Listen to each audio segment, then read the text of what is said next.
अस्सलाम वालेकुम दोस्तों और उनको सलाम जो तहकीक में दिलचस्पी रखते हैं। आज जिस मौजू के ऊपर लब कुशाई करनी है वो है रिव्यू ऑफ लिटरेचर।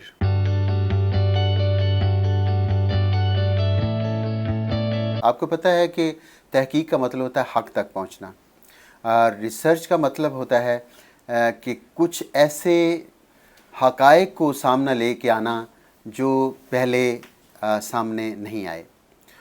तो मैं इसको ऐसे कहता हूँ कि जो हिस्टोरिकल कंक्लूजन्स हैं उनको रिकन्क्लूड करना, स्ट्रक्चर को स्ट्रक्चर करना और री आर्गुमेंटेशन क्रिएट करना, ये सारा मकसद रिसर्च का है। और इस नतीजे में, इस प्रोसेस में आप कोई नई चीज़ सामने लेके आ सकते हैं, क्योंकि रिसर्च का मतलब होता है to add something to existing knowledge. अगर ये सारा कुछ पहले मौजूद है किताब में और उसके बाद आप वही चीज़ को रिपीट कर देते हैं तो ये रिसर्च नहीं है। रिसर्च का मतलब होता है कि addition to some existing knowledge, उसके बारे में कुछ बात करना और कुछ नई चीज़ लेके आना, नए आर्गूमेंट को लेके आना, नए डॉक्यूमेंट को सामने लेके आना और नए पहलुओं की तलाश करना। तो ये सारा प्रोसेस है, उसका मतलब है। और ये भी आपको जो रिसर्च के स्टूडेंट्स हैं उनको ज़हन में रखना ज़रूरी है कि जब ये कहा जाता है कि जो एग्जिस्टिंग नॉलेज, तो एग्जिस्टिंग का मतलब होता है पूरी दुनिया का नॉलेज उस टॉपिक से रेलेवेंट। ये नहीं है कि जो पाकिस्तान में हो रहा है। तो उस पूरी दुनिया का जो नॉलेज है, जो एग्जिस्टिंग नॉलेज है, उसकी पर्सपेक्टिव में, उसकी एनालिटिकल स्टडी के बाद जब कोई चीज़ कंक्लूड करके सामने लेके आते हैं तो इंटरनेशनल लेवल के ऊपर वो एक इजाफ़ा होता है उस इल्म में जिसके ऊपर बहुत कुछ लिखा जा चुका है, बहुत कुछ कहा जा चुका है, लेकिन आपने कुछ नया कहा, कुछ नई बात सामने लेके आए, तो इस लिहाज से इजाफ़ा हो गया कि जो एग्जिस्टिंग नॉलेज है उसमें आपने कुछ ऐड कर दिया। उसके बाद जो एक प्रोसेस है, उस प्रोसेस में एक होता है लिटरेचर रिव्यू। याद रखें, अगर किसी भी पीएचडी थीसिस का लिटरेचर रिव्यू का जो कंपोनेंट है वो वीक रह गया, वो थीसिस कभी इंटरनेशनल लेवल के ऊपर अपनी पजीराई पैदा नहीं कर सकता। सो लिटरेचर रिव्यू जान है, जितनी भी रिसर्च है उसकी थीसिस की जान है लिटरेचर रिव्यू। लेकिन अनफॉर्चुनेटली हमारे कई ऐसे इदारे हैं कि जिसमें लिटरेचर रिव्यू के ऊपर बहुत ज़्यादा तवज्जो नहीं दी जाती। अमूमन क्या होता है कि लिटरेचर रिव्यू को समझा जाता है कि चंद किताबों का ज़िक्र कर देना कि इस मौजू के ऊपर पहले ये किताबें भी छपी हुई हैं, इसको वो समझते हैं लिटरेचर रिव्यू।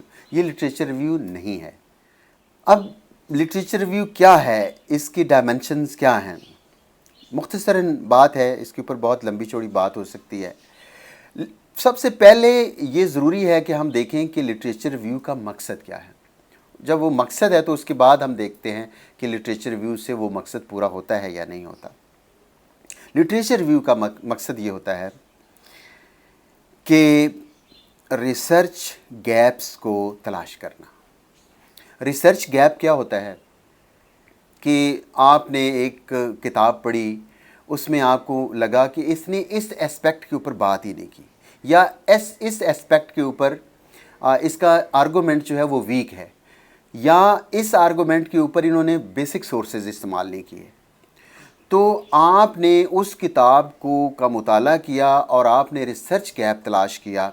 फिर आप दूसरी किताब के ऊपर गए तो उसमें भी आपको ऐसे ही लगा कि जो आपके ज़हन में क्वेश्चंस उभरे हैं, जो आप में उस जो राइटर है उसकी जो लिखत है या उसकी जो राइटिंग है, उसमें जो वीक एस्पेक्ट सामने आया है वो दूसरे में भी उसको एड्रेस नहीं किया गया। कि मैंने पूरी इस लिटरेचर को रिव्यू किया है लेकिन इस एस्पेक्ट को इग्नोर किया गया है, और अगर किसी ने बात की भी है तो 2-4 लाइनों में या चंद एक पैराग्राफ में या 1-2 पेजेस में, उसके ऊपर आपके पास बहुत आर्गूमेंट्स मौजूद हैं। अगर किसी ने उसमें बेसिक सोर्सेज इस्तेमाल नहीं किए, डॉक्यूमेंट्स इस्तेमाल नहीं किए, और आपकी रसाई हो गई है, एक्सेस हो गई है बेसिक डॉक्यूमेंट्स के ऊपर, तो आप उनको चैलेंज करेंगे اور چیلنج کر کے کہیں گے کہ اس نے پرائمری سورسز یوز نہیں کیے، جس کی وجہ سے اس کی جو ریسرچ ہے وہ ویک رہ گئی۔ اس کے اوپر میں بہت زیادہ مثالیں دے سکتا ہوں۔ اس وقت میرے ذہن میں 2 مثالیں ہیں۔ ایک کتاب جو ہے وہ ساؤتھ ایشین اسٹڈی سینٹر سے چھپی، مسلم سکھ تعلقات، اس میں پرائمری سورسز استعمال نہیں کیے گئے، لہٰذا اس میں بہت زیادہ ویک اسپیکٹ رہ گیا، جس کو میں نے اپنے تھیسس میں مسلم سکھ ریلیشنز میں اس کو چیلنج کیا۔ اور اس کے بعد خضر حیات، یہ سر سکندر حیات کے اوپر کتابیں چند ایک لکھی گئیں، لیکن اس میں ایک اسپیکٹ کو بالکل ٹچ ہی نہیں کیا گیا۔ بہت بڑے رائٹرز تھے، سو میں نے ان کو چیلنج کیا کہ بھی یہ اس لیے اس موضوع کے اوپر ریسرچ کی ضرورت ہے کہ جو پہلے جو ایگزسٹنگ لٹریچر ہے اس میں اس اسپیکٹ کو ٹوٹلی اگنور کیا گیا ہے۔ سو آپ یہ دیکھیں کہ لٹریچر ریویو جو ہے اس میں آپ نے رائٹرز کو چیلنج کرنا ہے۔ آپ نے یہ نہیں لکھنا کہ یہ بہت بڑے مہان رائٹر ہیں، انہوں نے بڑی اچھی کتاب لکھی ہے۔ یہ کتاب اچھی ہے لیکن آپ کا کام اس کی تعریف کرنا نہیں ہے، بلکہ آپ نے اس میں سے تلاش کرنی ہے کہ اس میں لیپسز کیا ہیں، کمیاں کیا ہیں۔ آپ اس لیے لٹریچر کو ریویو کر رہے ہیں۔ مجھے یاد ہے کہ میں نے جب اپنی ریسرچ پرپوزل لے کے گیا، ڈاکٹر سکندر حیات صاحب قائد اعظم یونیورسٹی میں میرے سپروائزر تھے پی ایچ ڈی کے، تو میں نے 3-4 رائٹر اس میں نے ان کے لیے بڑے اچھے لفظ استعمال کیے کہ یہ بڑا انہوں نے marvels work produce by these scholars. تو انہوں نے کہا کہ بھی اگر یہ مارولس سے انپریسیڈنٹڈ ہے تو آپ نے کیا کرنا ہے؟ آپ نے کس لیے ٹاپک لیا ہے؟ یہ تو پہلے ہی انپریسیڈنٹڈ ہے اور بڑا ایگزامپلری کام ہے، تو آپ نے کیا کرنا ہے بھائی؟ تو میں نے کہا سر مجھے اس کو سمجھا دیں۔ تو انہوں نے کہا کہ بھائی جو جتنے بڑے بڑے رائٹرز ہیں ان کو چیلنج کرو، ان کی کتابوں کو پڑھو، ان کو بڑی ڈیپلی ان کو اسٹڈی کرو، اس میں دیکھو کہ کون کون سی کمیاں رہ گئی ہیں اور وہ ریسرچ گیپس تلاش کر کے اس کو ہائی لائٹ کرو تاکہ آپ کی ریسرچ کی ورتھ بن سکے۔ سو اس طرح جو میرے استاد محترم نے مجھے ایک ڈائریکشن دی جس کو میں آگے لے کے چلا، اور اس کے بعد پھر جو انگلینڈ میں میری تربیت ہوئی اسی لحاظ سے تھی کہ ہم نے کس طرح جو ہے وہ پہلے ریویو آف لٹریچر کو آرٹیکل میں سامنے لے کے آنا ہے اور ان چیزوں کو چیلنج کرنا ہے۔ اب یہ ہے کہ آپ ایسے سمجھ لیں کہ وہ بھی میجر جو اسٹڈی ہے اس کو آپ نے انالیٹیکل اپروچ کے تحت یا ایک کرٹیکل ایویلیویشن آپ نے دینی ہے کہ کرٹیکلی آپ نے دیکھنا ہے کہ جو میجر ورک اس کے اوپر ہوا ہے۔ فار ایگزامپل جو جیسے مثلاً ڈاکٹر محبوب حسین، ان کی اگر پارلیمنٹ کے اوپر کتاب ریسرچ ہوئی ہے تو ان کے اوپر اگر آپ نے کسی اسپیکٹ کے اوپر کام کرنا ہے تو آپ نے میجر ورک جو ہے وہ پارلیمنٹ کا دیکھنا ہے۔ ہسٹری آف پاکستان میں دیکھیں گے تو اس میں شاید چند ایک آپ کو ٹکڑے ملیں گے، آپ نے میجر ورک کو دیکھنا ہے۔ جب میجر ورک آپ کا ہوگا تو آپ اس کو چیلنج کر سکیں گے۔ یہ نہیں ہے کہ آپ کسی ایک چھوٹی سی چیز کو دیکھیں تو اس کو آپ کو میجر اسٹڈی دیکھیں۔ میجر اسٹڈی کیوں ضروری ہے؟ میجر اسٹڈی اس لحاظ سے ضروری ہے ریویو آف لٹریچر میں کہ انہوں نے کوئی ڈائریکشن لی ہوتی ہے، انہوں نے کسی خاص ڈائریکشن میں کام کیا ہوتا ہے اور وہ آپ سمجھتے ہیں کہ وہ ایکسپرٹ ہوتا ہے۔ تو اس لحاظ سے جو میجر اسٹڈی ہے اس کا آپ نے اس کو اسٹڈی کرنا، اگر نہیں ہے تو آپ کہہ دیں کہ بھی یہ ایک بیرن ایریا ہے اور اس کے اوپر پہلے کوئی کام نہیں ہوا، لیکن اسٹڈی اس کے اوپر کرنی چاہیے جس کے اوپر آلریڈی بہت زیادہ کام ہو چکا ہو تاکہ آپ اس کا کوئی اسپیکٹ سامنے لا سکیں۔ اب یہ ہے کہ جب ہم نے ریسرچ گیپس تلاش کیے تو آپ اپنی ریسرچ پرپوزل میں لکھتے ہیں کہ یہ ریسرچ گیپس میں نے تلاش کیے ہیں اور میری اسٹڈی کی امپورٹنس یہ ہے کہ یہ بڑے بڑے رائٹرز نے یہ گیپس چھوڑے تھے اور میری یہ پی ایچ ڈی کا جو کام ہے، میری جو ریسرچ کا کام ہے، ان گیپس کو فل کرے گا۔ یہ مقصد ہوتا ہے کہ آپ you are creating some new knowledge in a specific field. تو اس لحاظ سے ایک آگے بڑا امپورٹنٹ کویشچن آتا ہے کہ کتنی کتابوں کا لٹریچر ریویو ہونا چاہیے۔ میں پی ایچ ڈی لیول کی بات کر رہا ہوں، ایم فل لیول کی بات نہیں کر رہا ہوں کیونکہ دیٹس اے ٹریننگ ڈگری، اس میں کوئی بہت زیادہ ٹیچر ایکسپیکٹ نہیں کرتے کہ وہ کوئی بہت بڑا کام کرے۔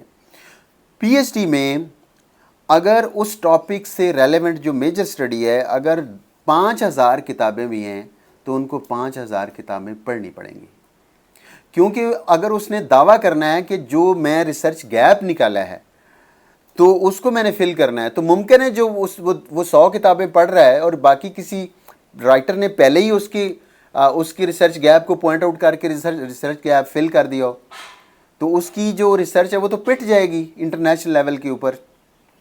तो इस लिहाज से ये ज़रूरी है कि वो तमाम रिव्यू ऑफ लिटरेचर का मतलब ही ये है कि जितना रेलेवेंट मटेरियल है वो सबकी स्टडी करेगा, और स्टडी में से फिर उसके रिसर्च गैप्स तलाश करेगा, उनको चैलेंज करेगा, और चैलेंज करके उसको रिसर्च गैप्स को फिल करेगा, और फिर ये उसकी फाइंडिंग्स में उसका काम देगा, और फाइंडिंग्स फिर उसकी इंटरनेशनल लेवल के ऊपर जाएंगी, और जिसमें वो अपने एक असर्ट करेगा अपने एक एक्सपर्ट के लिहाज से। For example I can coat another example मेरे जहन में आ रही है कि जब 2008 में मैं इंग्लैंड में था, तो हमारे दोस्त ने कहा कि आपको पता है कि तालिबान के बारे में एक राइटर ने थीसिस दिया है कि ये तो मैंने कहा कहीं आप ये तो नहीं कह रहे कि ये पहले भी फिनोमेना मौजूद था 19th सेंचुरी में या आगे 20th सेंचुरी में?